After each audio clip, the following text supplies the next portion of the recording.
Saudi அரேபியாவுடைய தளத்தில் petrol நிரப்புவதற்காக நிறுத்தப்பட்டிருந்த நிலையில தான் தாக்குதலுக்கு உள்ளாகி இருக்கிறது என்று சொல்லி வால் ஸ்ட்ரீட் ஜேர்னல் வெளியிட்டிருக்கக்கூடிய செய்தியை நம்ம பார்க்க முடியும். அதே நேரத்தில் இந்த இடத்துக்கு தாக்குதல் நடத்தினாலே அடுத்து நடக்கிறது வேற என்று சொல்லி மிக பகிரங்கமாகவே ஈரான் பலவிடுத்தம் சொல்லி இருந்தது. அதுதான் கார்க் என்கிற தீவு. அந்த தீவுல பல எண்ணெய் கிணறுகளும் எண்ணெய் சுத்திகரிப்பு நிலையங்களும் எண்ணெய் சேமிப்பு கிடங்குகளையும் ஈரான் அங்கதான் வச்சுக்கிட்டு இருக்கிறாங்க. ஈரானுடைய முதுகெலும்பின்னே அந்த இடத்தை சொல்ல முடியும். அந்த கார்க் தீவுகளில் அமெரிக்காவினுடைய தாக்குதல்கள் நடைபெற்றிருக்கிறது. ஆனால் திரும்ப ஆயத்துல்லா அலி ஹாமனி மாதிரி ஆயத்துல்லா அலி முஜ்தபாவை கை வைக்கிற மாதிரி நினைச்சீங்கன்னு சொன்னா நடக்கிறது வேற என்கிற செய்திகள் அவங்க சொல்லியிருக்கிற செய்திகளுக்கு மத்தியில தான் எங்களுடைய அழிவை நாங்கள் திருப்பி எடுத்துக்கிறலாம், அவனுடைய அழிவை அவனுக்கு திருப்பி எடுக்க முடியாது, ஆனா எங்களுக்கு நல்ல பேர் வந்துகிட்டு இருக்கு, அமெரிக்காவுக்கு வச்சு செஞ்சுக்கிட்டு இருக்கிறோம் நாங்க என்கிற செய்திகளையும் அவர் சொல்லியிருக்கிறார். அதே நேரத்தில்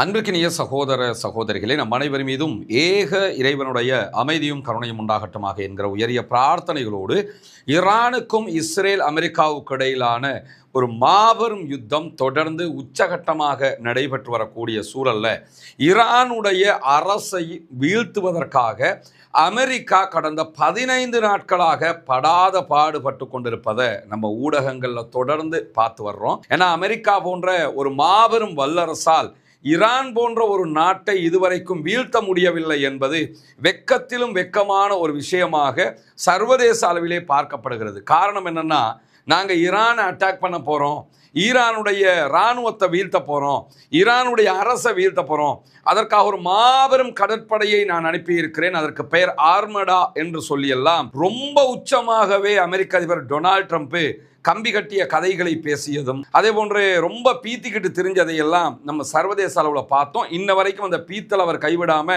அப்படியே பேசிக்கிட்டு திரிகிறதையும் நம்ம பார்க்குறோம். இப்படியான ஒரு சூழல்ல தொடர்ந்தும் ஈரான் மீது இஸ்ரேல் அமெரிக்கா தாக்குதல் நடத்துகிற அதே நேரம் ஈரானும் பதிலடி தாக்குதல்களை குறைவில்லாமல் மனநிறைவாகவே கொடுத்து கொண்டிருக்கிறார்கள். சர்வதேச அளவில் இது மாபெரும் பொருளாதார நெருக்கடியையும் அழுத்தத்தையும் உண்டாக்கி இருக்கிறது. குறிப்பாக ஸ்பெயின், இத்தாலி, ஜெர்மன் போன்ற நாடுகள் எல்லாம் இந்த யுத்தத்தில் நாங்கள் பங்காளிகள் இல்லை, நாங்கள் இதுக்குள்ளே வர விரும்பலை அப்படின்ட்டாங்க.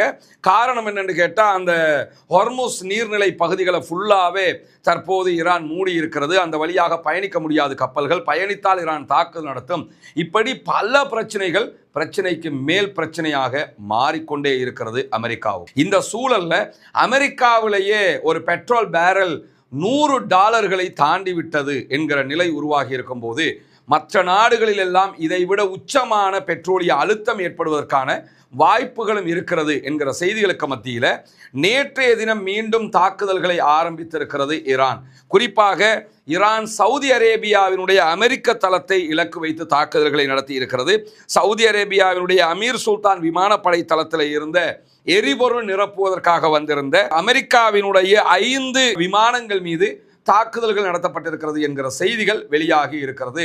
அமெரிக்காவினுடைய F-35 விமானங்கள் இவங்க பறந்துகிட்டு இருக்கும் போது அதற்கு தாக்குதல் நடத்துகிற தன்மைகளை ஈரான் குறைத்திருக்கிறது. பறக்கும் போதே ஈரான் அவங்களை சுட்டு வீழ்த்துற மாதிரி காட்சிகள் F-15 வகையான 2 விமானங்களுக்குத்தான் ஏற்பட்டிருந்தது என்பது நமக்கு தெரியும். ஆனால் F-35 விமானங்கள் தற்போது இந்த அமீர் சுல்தான் என்கிற சவுதி அரேபியாவுடைய தளத்தில் பெட்ரோல் நிரப்புவதற்காக நிறுத்தப்பட்டிருந்த நிலையில தான் தாக்குதலுக்கு உள்ளாகி இருக்கிறது என்று சொல்லி வால் ஸ்ட்ரீட் ஜேர்னல் வெளியிட்டிருக்கக்கூடிய செய்தியை நம்ம பார்க்க முடியும். அதே நேரத்தில் நேற்றைய தினம் பின்னேரங்களில் அமெரிக்கா ஈரான் மேல ஒரு முக்கியமான இடத்திற்கு தாக்குதல்களை நடத்தி இருந்தது. இந்த இடத்துக்கு தாக்குதல் நடத்தினாலே அடுத்து நடக்கிறது வேற என்று சொல்லி மிக பகிரங்கமாகவே ஈரான் பலவிடுத்தம் சொல்லி இருந்தது. அதுதான் கார்க் என்கிற தீவு.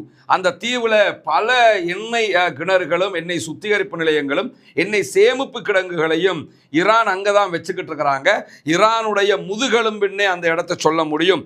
அந்த கார்க் தீவுகளில் அமெரிக்காவினுடைய தாக்குதல்கள் நடைபெற்றிருக்கிறது. ஆனால் எண்ணெய் சுத்திகரிப்பு நிலையங்களுக்கோ எண்ணெய் வயல்களுக்கோ இதுவரை எந்த விதமான சேதங்களும் ஏற்படவில்லை என்று சொல்கிறது ஈரான். ஆனால் என்ன சொன்னாங்கன்னா, இந்த தீவுகள் மேலே நீங்கள் கை வச்சிங்கன்னா நாங்கள் மத்திய கிழக்கில் இருக்கக்கூடிய அமெரிக்காவினுடைய நிலைகளை மட்டுமல்ல, அங்கு இருக்கக்கூடிய எண்ணெய் வயல்களையும் நாங்கள் தீ வைத்து எரிப்போம் என்று சொன்னாங்க. ஏன்னா அங்கே பெட்ரோலியம் உற்பத்தி செய்யக்கூடிய பல நிறுவனங்கள் அமெரிக்க நிறுவனங்களாக இருக்கிறது. எனவே அதன் மேலேயும் அட்டாக் பண்ணுவோம் என்று சொல்லி இருந்தாங்க. இந்த தாக்குதல் நடந்ததற்கு பிறகு உடனடியாக ஈரான் துபாய்க்கு ஒரு செய்தி அனுப்பியிருந்தாங்க. யுஏஇனுடைய ஆட்சியாளர்களுக்கு ஒரு செய்தி அனுப்பியிருந்தது ஈரானுடைய IRGC. அது என்ன செய்தி என்று சொன்னால், அமெரிக்காவினுடைய எல்லா மறைவிடங்களும் சட்டபூர்வ இலக்குகளாக மாறிவிட்டன என்றுதான் அவர்கள் அந்த செய்தியை அனுப்பியிருந்தார்கள். அமெரிக்காக்காரன் எங்கெல்லாம் இருக்கானோ, எங்கெல்லாம் ஒளிஞ்சுக்கிட்டு இருக்கிறானோ எல்லா இடத்தின் மேலேயும் நாங்கள் தாக்குதல் நடத்துவோம் என்று சொல்லி சொன்னது மட்டுமல்லாமல், யுஏஇல இருக்கக்கூடிய, ஐக்கிய அரபு எமிரேட்ஸில் இருக்கக்கூடிய நகரங்களில் தங்கியிருக்கக்கூடிய அமெரிக்க இராணுவத்தினுடைய இடங்கள், அதே போன்ற கப்பல் துறைமுகங்கள், கப்பல் துறைகள் சார்ந்த இடங்கள், மறைவிடங்கள், இப்படி எல்லா இடங்கள் மேலேயும் நாங்கள் தாக்குதல் நடத்துவோம். யுஏஇல இருக்கக்கூடியவங்க பாதுகாப்பான இடங்களுக்கு சென்று விடுங்கள், மக்களை பாதுகாப்பான இடங்களுக்கு வச்சிருங்கன்னு சொல்லி யுஏஇ கவர்மெண்ட்டுக்கே நேரடியாக ஈரானுடைய அரசு அறிவித்திருக்கிறது. தஸ்னீம் நியூஸ் ஏஜென்சி இந்த செய்திகளை வெளியிட்டிருக்கிற அதே நேரத்தில் மொத்தமாக ஐக்கிய அரபு எமிரேட்ஸினுடைய அமெரிக்க தளங்கள் தான் முதன்மை தாக்குதலுக்கு மாற இருக்கின்றன என்கிற செய்திகளை சொல்லியிருந்தார்கள். உடனடியாக புஜைரா துறைமுக நகரத்தின் மீது தாக்குதல்கள் நடத்தப்பட்டிருக்கிறது. ஈரானுடைய ட்ரோன் தாக்குதல்களை தொடர்ந்து எண்ணெய் சேமிப்பு கிடங்குகளில் இருந்து பாரிய புகை மூட்டங்கள் வெளிவந்து கொண்டிருக்கின்றன என்கிற செய்திகளை அல் ஜசீரா உள்ளிட்ட ஊடகங்கள் வெளியிட்டுக் கொண்டிருக்கின்றன. ப்ளூம்பர்க்கினுடைய கூற்று பிரகாரம் இந்த தாக்குதல்கள் ஹார்முஸ் ஜலசந்திக்கு வெளியிலே இருக்கக்கூடிய ஒரு முக்கியமான உலகளாவிய எரிசக்தி மையமான துறைமுகத்தில் நடத்தப்பட்டிருக்கிறது.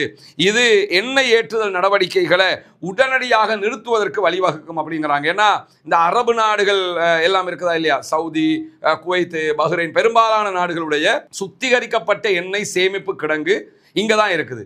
அதுலேயும் யுஏஇனுடைய ஈரல் அதை சொல்லலாம். இங்கே தான் புஜைராவில் தான் வச்சிருக்கிறாங்க.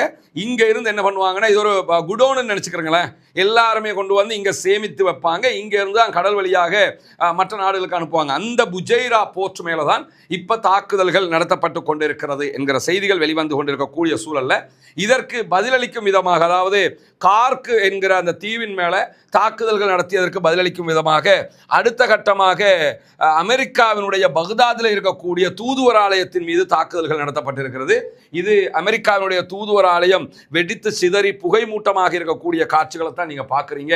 இவ்வளவு ஒரு படுபயங்கரமான பாரிய தாக்குதலை தற்போது ஈரானுக்கு ஆதரவான ஈராக்கில் இருக்கக்கூடிய ஆயுத குழுக்கள் நடத்தி வருகிறார்கள். மொத்தத்தில் அமெரிக்கா எந்த பக்கம் திரும்பினாலும் அடி விழுகுது என்கிற நிலை இருக்கும்போது, அமெரிக்கா ஈரானுடைய மற்ற தீவுகள் மேலேயும் தாக்குதல்கள் நடத்தலாம் என்கிற ஒரு அச்சம் நிலவிக் கொண்டிருக்கிறது. அப்படி தாக்குதல் நடத்தினால் அது பாரிய இழப்புகளை ஈரானுக்கு ஏற்படுத்துறது மட்டுமல்லாமல், ஈரான் தாறுமாறாக கண்ட்ரோல் இல்லாமல் அரபு நாடுகளில் இருக்கக்கூடிய எண்ணெய் வயல்கள் மீது தாக்குதல்களை நடத்தும் என்று நம்பப்படுகிறது. குறிப்பாக கார்க் தீவுகளில் திரும்ப தாக்குதல் நடத்தினால் பதிலடி தாக்குதல்கள் உச்சமாக இருக்க வாய்ப்பு இருக்கிறது. அதற்கு பிறகு கிஷ் என்கிற ஒரு தீவு இருக்கிறது, அந்த தீவு மேலே அமெரிக்கா தாக்குதல் நடத்த வாய்ப்பு இருக்கிறது. மூன்றாவதாக அபு மூசா என்கிற தீவின் மேலே தாக்குதல் நடத்த வாய்ப்பு இருக்குது. இந்த தாக்குதல்கள் நடத்தப்பட்டால் அதுக்கு பிறகு ஈரானுடைய ஆட்டமே தவிர்க்க முடியாத உச்சகட்டமாக இருக்கும் என்றுதான் தற்போது ஆய்வாளர்கள் சொல்லக்கூடிய நிலையில, இன்றைக்கு சிகாகோ பல்கலைக்கழகத்தினுடைய அரசியல் அறிவியல் பேராசிரியராக இருக்கக்கூடிய ரபேட் பேப்பிடத்தில் அல் ஜசீரா ஒரு பேட்டி எடுத்திருக்கிறாங்க. இவர் ரொம்ப பெரிய ஒரு ஆய்வாளர், குறிப்பாக மத்திய கிழக்கு தொடர்பான பல விவகாரங்களை ஆய்வு செய்யக்கூடிய ஒருவர்.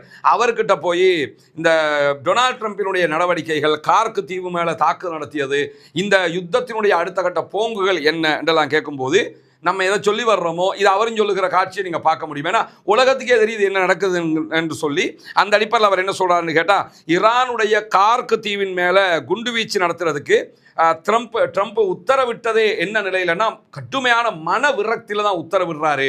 அவர் ஒரு 3 நாளில் யுத்தம் முடிஞ்சிரும்னு நினைச்சாரு, 5 நாளில் முடிச்சிரும்னு நினைச்சாரு. 15 நாள் தாண்டியும் யுத்தத்தில் ஒரு சின்ன வெற்றியை கூட அடைய முடியாமல் இருக்கிறது. அவர் வெற்றின்னு கூவிக்கிட்டு இருந்தாலும் அவருக்கு வெற்றி அடைய முடியலை. அவர் மன விரக்தியில், மன அழுத்தத்தில் இருக்கிறாரு என்று சொல்லிட்டு தொடர்ந்து என்ன சொல்கிறான்னு கேட்டால், டொனால்ட் ட்ரம்ப் செய்ய முயற்சிக்கிறது என்னன்னு கேட்டால், அவர் ஒவ்வொரு மணி நேரத்துக்கும் நாளுக்கு நாள் கட்டுப்பாட்டை இழக்கக்கூடிய ஒரு மனிதராக இருக்கிறாரு. நம்ம சொன்னோம்ல குடிகாரமா இருந்து, அந்த ஆள் வேற பாஷையில சொல்றாரு.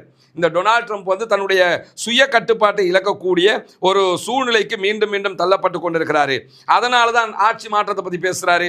பிறகு இன்னும் முடியலைங்கிறாரு, பிறகு 80% அழிச்சிட்டோம்ங்கிறாரு. இப்படி மாற்றி மாற்றி மாற்றி மாற்றி பேசுகிறாரு.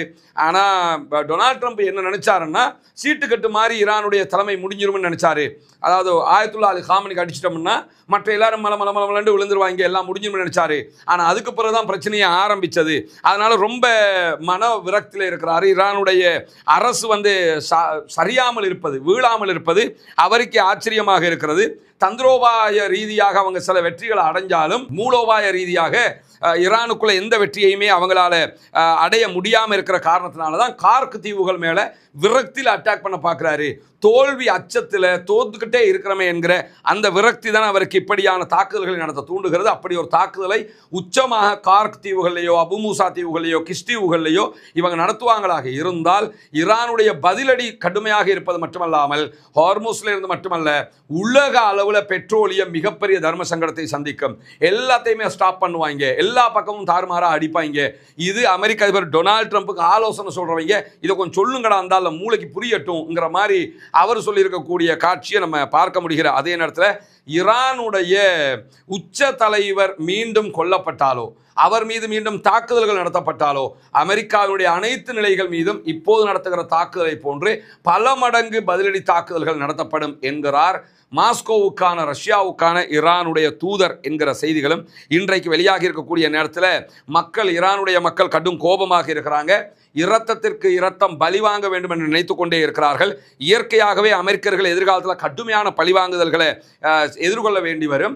எனவே திரும்ப வந்து ஆயத்துல்லா அலி ஹாமனி மாதிரி ஆயத்துல்லா அலி முஜ்தபாவை கை வைக்கிற மாதிரி நினைச்சிங்கன்னு சொன்னால் நடக்கிறது வேற என்கிற செய்திகள் அவங்க சொல்லியிருக்கிற செய்திகளுக்கு மத்தியில் தான் இன்றைக்கு ஈரானுடைய உயர்மட்ட இராணுவ செய்தி தொடர்பாளர் பிரிகேடியர் ஜெனரல் அப்போல் பாஸ் ஷராக்ஷி வெளியிட்டிருக்கக்கூடிய அறிவிப்பில் என்ன சொல்றாருன்னு கேட்டால், அமெரிக்கா அதே போன்று இஸ்ரேலுடைய பல தெய்வ வழிபாடு அதே போன்று மக்களை ஏமாற்றுகிற இந்த தன்மைகளுக்கு எதிராக மத்திய கிழக்கு நாடுகள் எல்லாம் ஒன்றுபட வேண்டும்.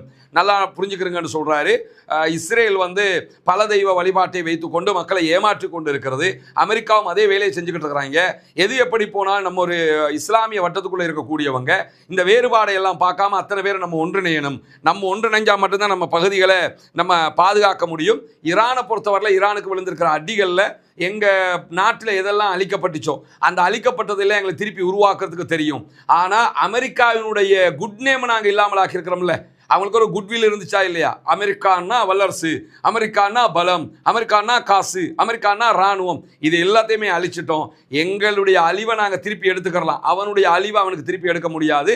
ஆனால் எங்களுக்கு நல்ல பேர் வந்துக்கிட்டு இருக்கு, அமெரிக்காவுக்கு வச்சு செஞ்சுக்கிட்டு இருக்கிறோம் நாங்கள் என்கிற செய்திகளையும் அவர் சொல்லியிருக்கிறார். அதே நேரத்தில் லெபனானில் இருக்கக்கூடிய ஹெஸ்புல்லாக்கள் இஸ்ரேல் மீது பாரிய தாக்குதல்களை தொடர்ந்து நடத்தி கொண்டே இருக்கிறார்கள்.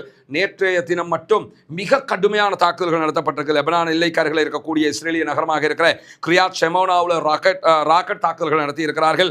அதேபோன்று வடக்கு இஸ்ரேலில் இருக்கக்கூடிய மெத்துல்லா நகரத்தின் மீது 2 அலை தாக்குதல்கள் 30 என்ற 60 ராக்கெட் தாக்குதல்கள் நடத்தி இருக்கிறார்கள். அதேபோன்று இஸ்ரேலுடைய நகரமாக இருக்கக்கூடிய சபாத்துக்கு அருகாமையில் இருக்கக்கூடிய ஐன் ஜட்டீம் தளத்தின் மீது ராணுவ தாக்குதல்கள், இது ராணுவ தளமாக இருக்க அதில் ஏவுகணை தாக்குதல்கள் நடத்தி இருக்கிறார்கள். அதேபோன்று லெபனானுடைய எல்லை கிராமமாக இருக்கக்கூடிய ஒசேட்டே பகுதிகளில் இருந்த இஸ்ரேலிய ஆக்கிரமிப்பு ராணுவத்தினுடைய தரைப்படையின் மீது பயங்கரமான தாக்குதல்களை நடத்தி இருக்கிறார்கள். அதேபோன்று லெபனானுடைய எல்லை நகரமாக இருக்கக்கூடிய பிளீடாவில் இஸ்ரேலிய ஆக்கிரமிப்பு ராணுவத்தை இலக்கு வைத்து தாக்குதல்கள் நடத்தி இருக்கிறார்கள். லெபனானுடைய கியாம் நகரத்தில் இருக்கக்கூடிய ஒரு தடுப்பு மையத்துக்கு அருகில் இருந்த இஸ்ரேலிய ஆக்கிரமிப்பு ராணுவத்தினுடைய சோல்ஜர்களை நோக்கி தாக்குதல் நடத்தப்பட்டது. இப்படி பல தாக்குதல்களை இன்றைக்கு நடத்தி இருக்கிறது ஹெஸ்புல்லாக்கள் என்கிற செய்திகளுக்கு மத்தியில தான் முதல் தடவையாக ஈரானுக்குள்ள தரைப்படையை அனுப்புவதற்கான திட்டத்தை தெளிவாக்குகிறது அமெரிக்கா என்கிற செய்திகள் வெளியாகி இருக்கிறது. ஈரான் மீதான அமெரிக்க இஸ்ரேலுடைய இந்த யுத்தத்தில் முதல் கட்ட அமெரிக்க தரைப்படை வீரர்கள் 2500 பேர் கொண்ட கடற்படையினர் உள்ள நுழையறதுக்கு திட்டமிடுகிறார்கள் என்கிற செய்திகள் வெளியாக இருக்கு. குறிப்பாக கார்க் தீவுகளில் இவங்க நுழைய வாய்ப்பு இருக்கு. ஈரானுக்குள்ள இல்லை, ஈரானுக்கு வெளியில் இருக்க தீவு இது. இங்கே தான் ஈரானுடைய பெட்ரோலிய வளமை நிறைஞ்சிருக்குது. அங்கே இந்த தரைப்படை உள்ளே நுழைவதற்கான வாய்ப்பு இருக்கு. 31வது அமெரிக்காவுடைய கடற்படை கட்டளை பிரிவினுடைய பயண பிரிவின் உறுப்பினர்கள் இப்போது ஜப்பான்ல இருக்கக்கூடிய ஒகினாவுல இருந்து இந்த தாக்குதலுக்காக தயாராகி வந்து கொண்டிருக்கிறார்கள். USS ட்ரிபோலி என்கிற கப்பல்ல தான் இவங்க வந்துகிட்டு இருக்கிறாங்க என்கிற செய்திகள் வெளியாகி இருக்கிறது. இவர்கள் உள்ளே நுழைந்தால் மிக கடுமையான பதிலடியையும் பிணங்களாகத்தான் வெளியே வருவார்கள் என்கிற செய்தியையும் ஈரான் சொல்லி இருக்கிறது. பொறுத்திருந்து பார்ப்போம் என்னவெல்லாம் நடக்கும்.